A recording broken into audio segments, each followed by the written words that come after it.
Families ఉన్నారు అందరికి కూడా. మీరు ఒక వీడియో బయటికి న్యూడ్ వీడియో అవసరమా అధ్యక్ష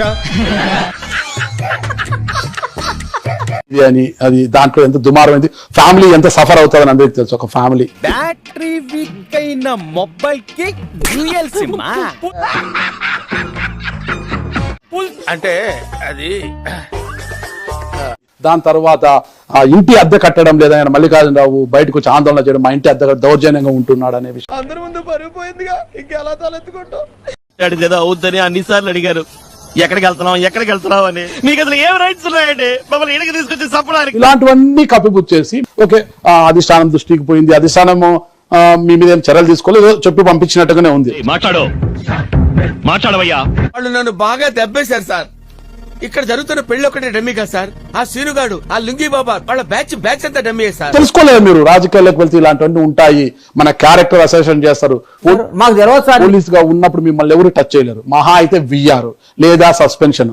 ఎక్కడ పోయినా పోలీసే. ఎందుకు సార్ పాతగాయని మళ్ళీ రేపుతారు అంటే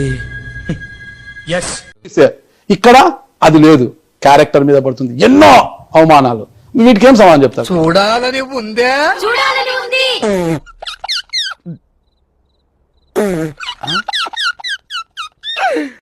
నా ఫీలింగ్, నా కాన్ఫిడెన్స్, నేను ఎప్పుడు హీరోనే. వీడి గెటప్ కమెడియన్ రా. ఏంటి బాబా అన్న ఇంకోసారి అన్న?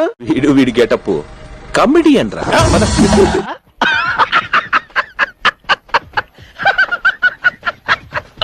సమాధానం చెప్పడానికి గాని, మీరు ప్రశ్నలు అడగడానికి గాని, ఇది ప్రజలు వినడానికి గాని.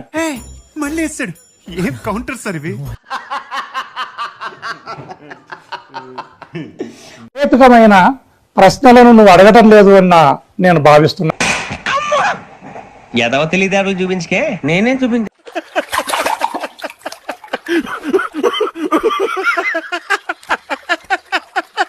బాగా కళలు వస్తాయి మీకు? ఏం కలలేదు. ఎవరు చూడలేదు కదా, కోళ్ల పందాలు చూసినట్టు చూస్తున్నారు బాబా. కళలో ఏమన్నా కలవరిస్తుంటే మేడం ఏమన్నా లేపారేమన్నా? బాబు లేవు బాబు. ఎప్పుడు ఎక్కడ ఎవరి మీదకి జగన్మోహన్ రెడ్డి గారు ప్రయోగిస్తారనేది కాలం నిర్ణయిస్తుందని నేను భావిస్తున్నాను. అని ఎవరికైనా చూపించండి రా, వదిలేయకండి రా బాబు అని అలాగా కూర్చోబెట్టి చెప్పండి రా. ఈ రామబాణం ఎవరిని బలి తీసుకుంటుందో అయిందా? బాగైందా? ప్రతిదానికి ఓవర్ ఎక్స్ప్రెషన్. ఇప్పుడు అనండి.